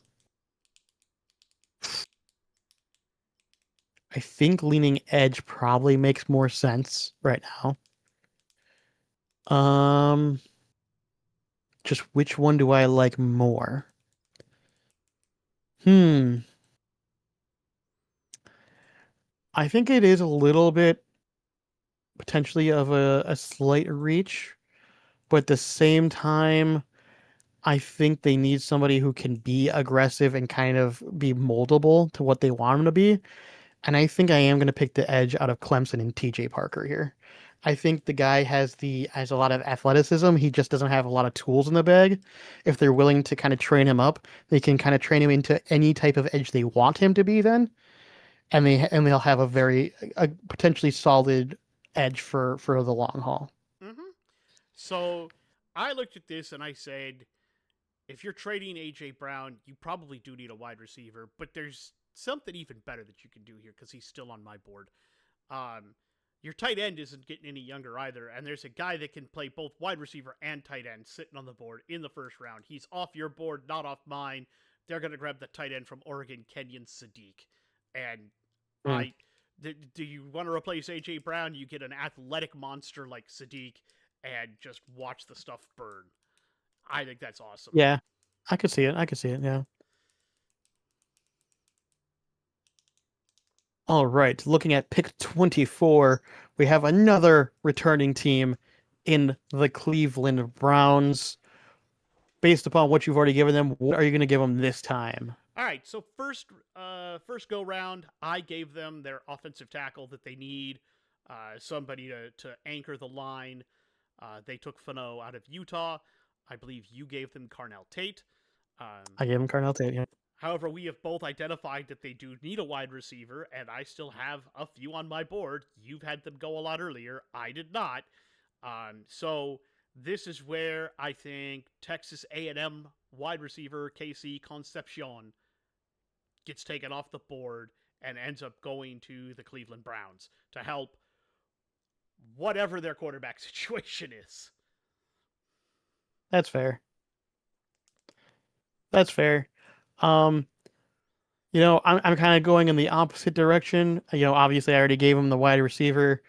Um, you gave them offensive line, right? Offensive tackle. In your offensive tackle. Well, I'm gonna do the same thing. I'm gonna give him an offensive tackle this time around. I think this is the guy that I've already talked about that I think would be a good pick. Big, strong motherfucker in the middle of your line. I am gonna go with tackle out of Alabama in Caden Proctor. That's very fair. And I figure if they didn't take one there, they would take one here. Yeah. Makes perfect Yeah. sense to me. I'm not even mad at it. At number 25, we have a team that actually did make the playoff out of the NFC North for the first time in a long time. They didn't completely suck. Getting a new head coach, finally having a lot of pieces fall into place. The Chicago Bears. What are they going to do, Chris? So I'm kind of looking at their roster. They need center, which we're not going to be able to do much with. But they did pick up Garrett Bradbury, so is that really a need? Yeah. Depends on who you ask. He's fine for now. I look at interior defensive line, um, which they have some decent guys they picked up in free agency. They have Jarrett Grady as their right defensive tackle. They got uh, Dexter Gervon as their left defensive tackle. Right end is Montez Sweat, which I think is actually pretty decent. No, sorry, left end. Right end is Deo Ogunbere. Odin Gambeo. God, Odie yeah, Odiengbo, who's also okay. He's been pretty decent. So you could go with one of the defensive tackles potentially. Um, but I don't. Or sorry, defensive tackles, not offense. Defensive tackles. Um, like I still have Peter Woods on my board, and I have Caleb Banks. Those would be okay options. But if I really look at it a little bit more, I go, okay, you picked up a strong safety in Cam Lewis. Fine. You also picked up a free safety in Kobe Bryant. Bryant is actually how you say it. Fine again. There's still a safety on the board that's worth it in the 20s. Somebody I already mentioned. I think it actually might make sense for them to do so. If you pick D line, that's totally okay too. But I think I am going to pick the safety out of Toledo in Emmanuel McNeil Warren. That's not bad. I went a different route here, looking at it, and I thought, boy, this is going to be contentious, and not a lot of people are going to like me for it. But um, I feel like one of their problems was that they let their quarterback get hit a little too much. Um, and some of that did come off of one of their edges. One of their offensive tackles certainly is not what I would consider a really great or fantastic starter. Um, so, with that bearing in mind, because he's still here, and and you took him literally a pick ago, I'm going to take the offensive tackle out of Alabama, Caden Proctor. Let's protect your investment in Caleb. Let's get that locked down. Let's give him a clean pocket to throw out of and just see what he can do. For sure. I kind of I understand your reasoning there for sure. For sure. All right. With pick 26 on the clock is the Buffalo Bills. What are you going to give the Buffalo Bills? So for a while, I was thinking they were going to go wide receiver, and then they traded for DJ Moore, and I was like, well, that takes care of that problem. um, Mm-hmm. takes care of that problem. So now, what else could they need? Well, they keep bringing in one position, and they keep bringing in these aging guys to do it. Um, and that would be edge rush. They have some issues with that. Edge or linebacker, to be honest. They do Edge it to or both. linebacker. Either one is something they definitely need. There aren't any other linebackers that I would pick here at the moment, but I maybe one or two. There's Actually, definitely at least one on the there is list that one. still hasn't been picked that I think I'm Yeah, going to pick for sure. I'm not because there's still an edge on my list that I like. Um, That's fair. so I'm gonna pick the edge from Texas A&M, Cassius Howell. That's fair. I think that gives them an immediate pop in the pass rush game. I think that helps their overall defensive line, and I really like his versatility. I don't disagree with you on that one. As I've already stated, I am 1000% taking the linebacker out of Georgia in CJ Allen. I think he just completely revamps that linebacker room. I think he's a complete modern day true linebacker who can Mm-hmm. play just about any of the linebacker positions, and they really need that help on the defense because we saw that really did kind of let them down in the long run of the last Yeah, season. I'm So not I'm not I, mad I at you for think that one. Either I one of think those CJ guys, I Allen makes think sense here. either one of those guys would make sense here. At number 27, we have a team that, despite everything, seemed to do fairly well, uh, despite having, a plethora of injuries, and that would be the San Francisco 49ers, who are the ultimate plug and play offense and defense. Yeah. Um, Yeah. what are they going to do, Chris? Um, so I identified two main things they need. They need offensive linemen and they need defensive linemen. Sure, they could use safety as well, but I'm seeing mostly guard, tackle, and edge as their big needs. And I don't think there's any guards that I want to pick at this point. I think we've taken. I mean, yeah, Emmanuel Pregnon is probably the next best guard for sure, but I think you can get him in the second round. I don't think you need to go for him in the first. So we still have some offensive tackles on my list. I still have Caleb Lomu on my list. I still have Blake Miller on my list, and I still have Max Ian Aker still on my list, along with Jennings Dunker. But I think Jennings Dunker is more like a second rounder. And he's more of a guard Um, than a tackle. yeah, yeah. So I think I would be if I were going to pick a tackle, it'd be between Blake or Caleb. I think those two are my top choices at that point. However, we still have edge potential, and there is one edge, actually two specifically on my list still that I haven't picked that I think they could use pretty well at this point. It'd be either Keltrick Folk or Cassius Howell, and Folk is still on my list. I think he's a kind of a good pick for the 49ers at this point. I think either one would be a good choice, but I think I am actually going to go with Keldrick Folk for the 49ers here. I looked at it and found a different thing that they could definitely use in San Francisco, um, because they are losing yet another one who's definitely. I don't know what they're gonna fucking do with him.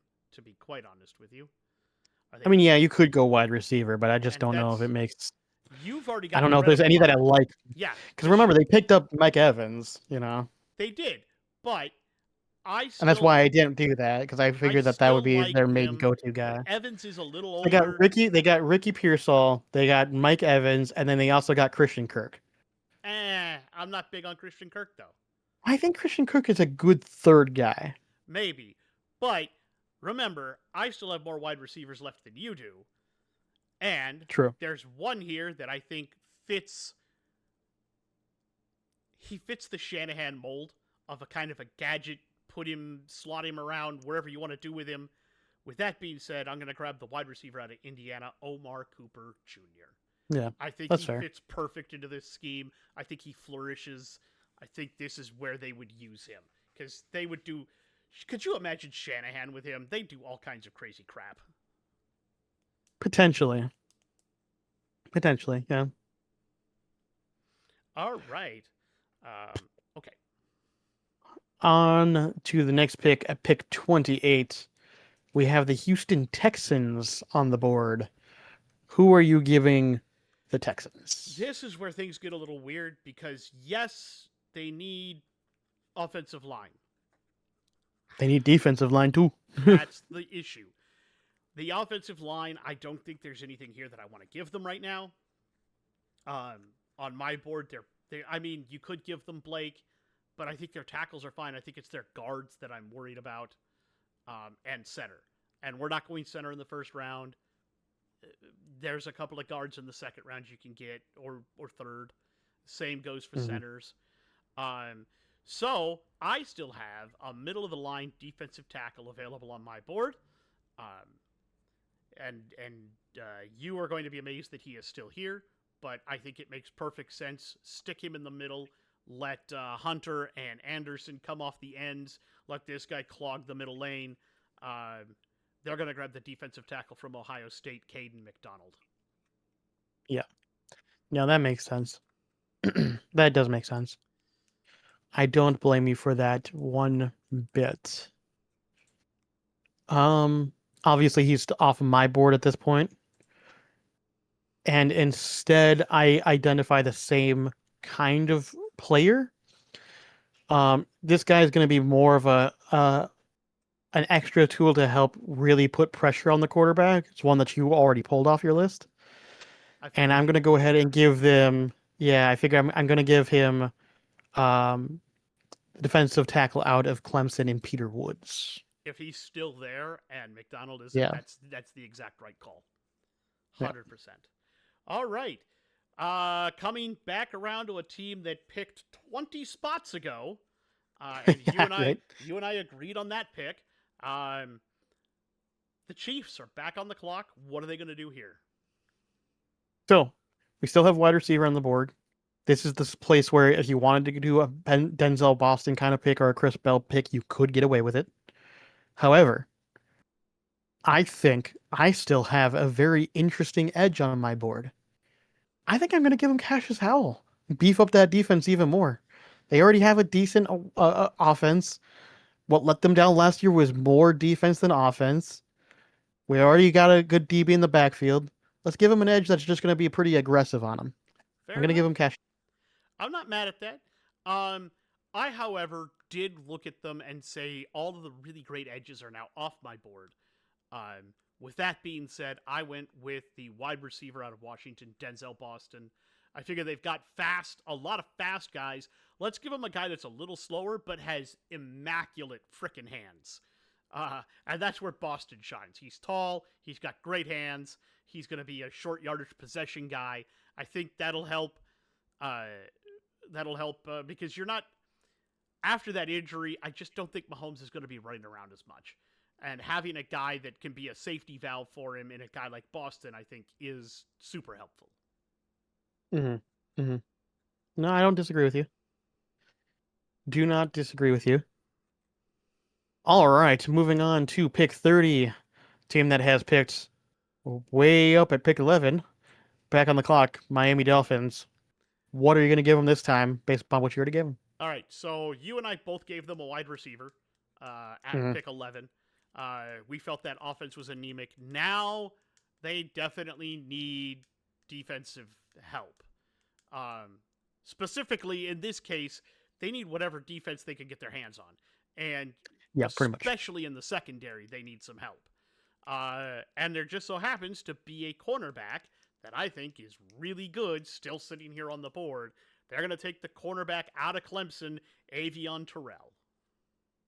Yeah, I'm in full agreement. I was debating, do I go Terrell or Hood, but I think Terrell is the better option over Hood long term. I'm kind of in the same spot. I thought about it too. I legitimately thought, do I decide to double dip wide receivers, give him Denzel Boston as well? No, I think we do need to give him at least a decent corner, give them something to work with on defense. I think you're right. I think going the corner out of Clemson for Avion Terrell makes the most sense here. Then we've got one of the teams that was back in the Super Bowl this year, bright future ahead of them. We have the New England Patriots, despite the turmoil potentially at coach. I don't think there's anything there. I think it's all smoke, no fire. Smoke and mirrors, yeah. What are they going to do at pick 31, Chris? So if I look at what happened when they were in the Super Bowl, I go, maybe they need to beef up their O-line just a little bit. Give the quarterback just a little bit of more help. And specifically, I'm looking at tackles because they did get some guards to help out. So I think upgrading tackle makes the most sense here. I think there's only two offensive tackles that I think are worth a damn at this point. The question is, which one do I go with? Um, Let me look at their how I rated them real quick and to kind of decide here. To make it clear, I am picking between um basically looking at Blake and Max. well, I have Lomu still on my board too. Ah! So So Blake and I'm actually thinking, Blake and Caleb. yeah, Blake and Caleb are the two I'm looking at the most. So do I like Blake or do I like Caleb more? And that's what I need to decide. Which one's better at what thing, right? Um, so Blake is good at pass protection. Run protection's not quite as good in that sphere. Okay, so he's more of a pass blocker. Good to know. Caleb.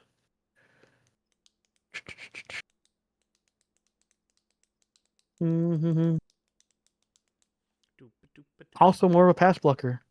Interesting. Though he does have more arm length issues.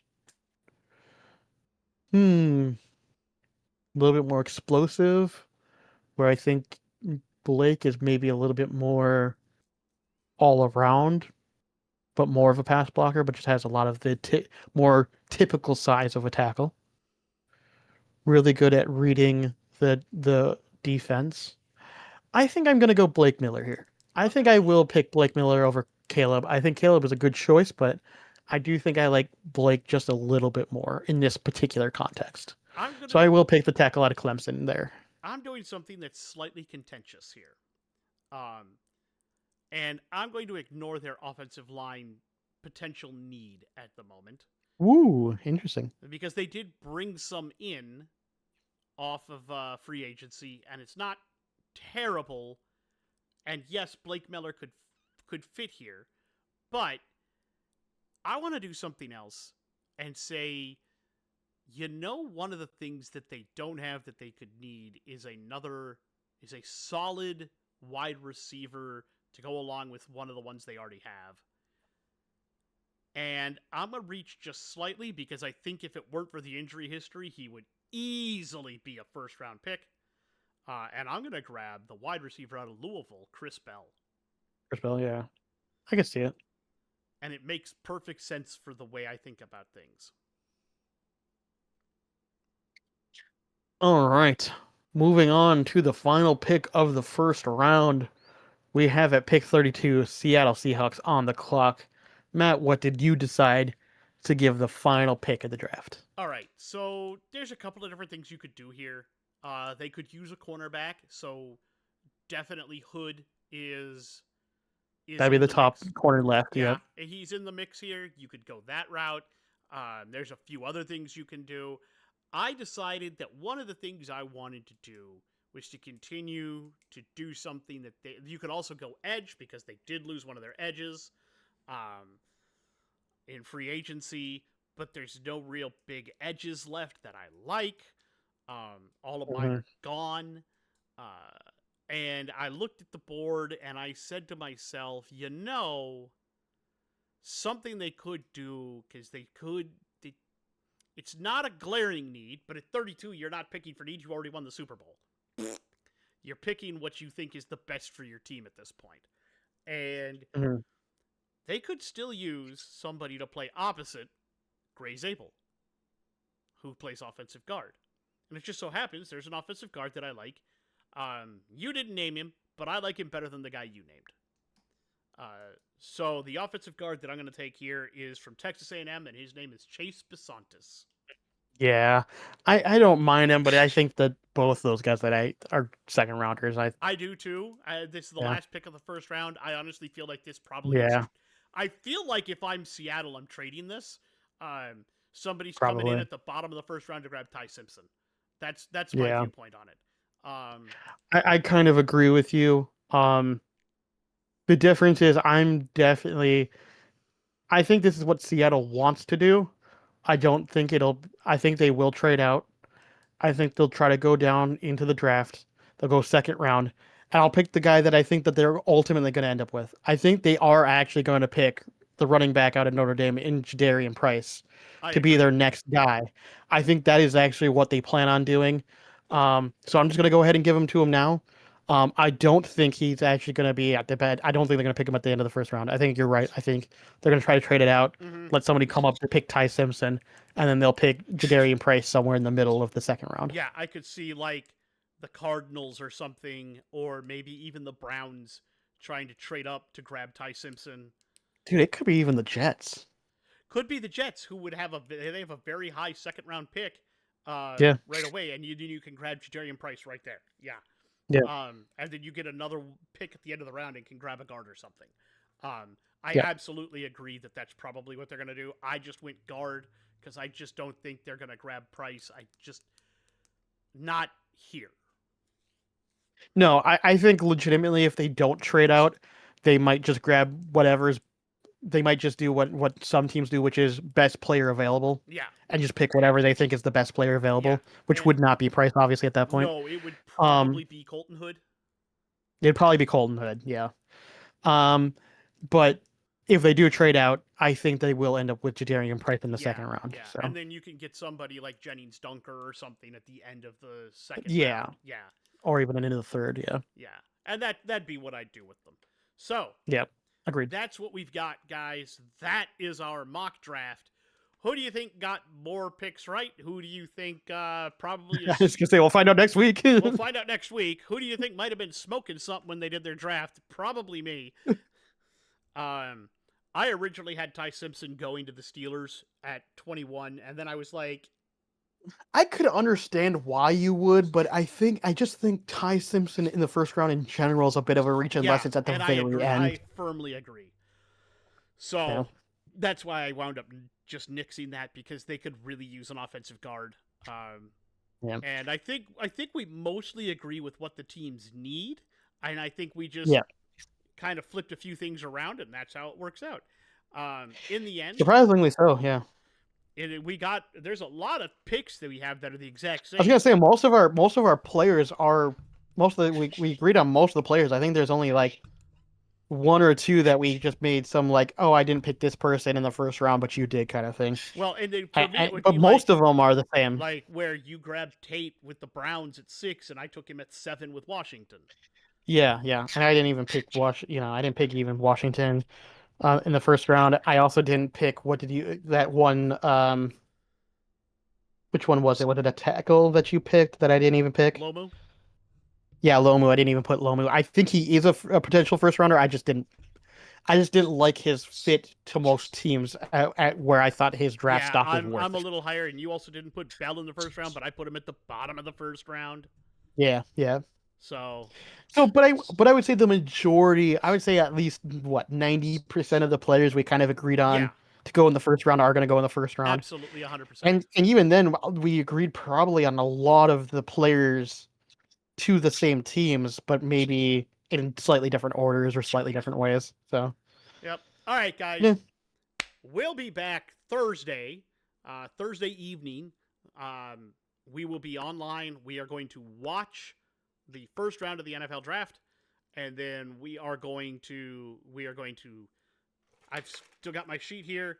I'm gonna let you. We're Oh gonna yeah, look at. I wrote down my whole Oh yeah, thing, and then I'm who gonna we like got check right. off for like who I got right, who I got the right position for, but maybe Yeah, the wrong wrong player. player, and then who we just completely missed on, and Yep. then the And then we'll also rate if we thought the drafts were, if the choices were good. yeah, we'll talk about that at the end of the draft a little bit, but that's going to be a very long, long night for us. The Yep. following week, we'll actually go through all The the full. picks, the whole thing, Yep. and we'll give it Each team grades. all the way through round 7. Yep. Yep, and we'll give it all grades. All right, in the meantime, we're going to tell you that we believe in you. We know you can do it if you put your brain to it. And in the meantime, we'll be back again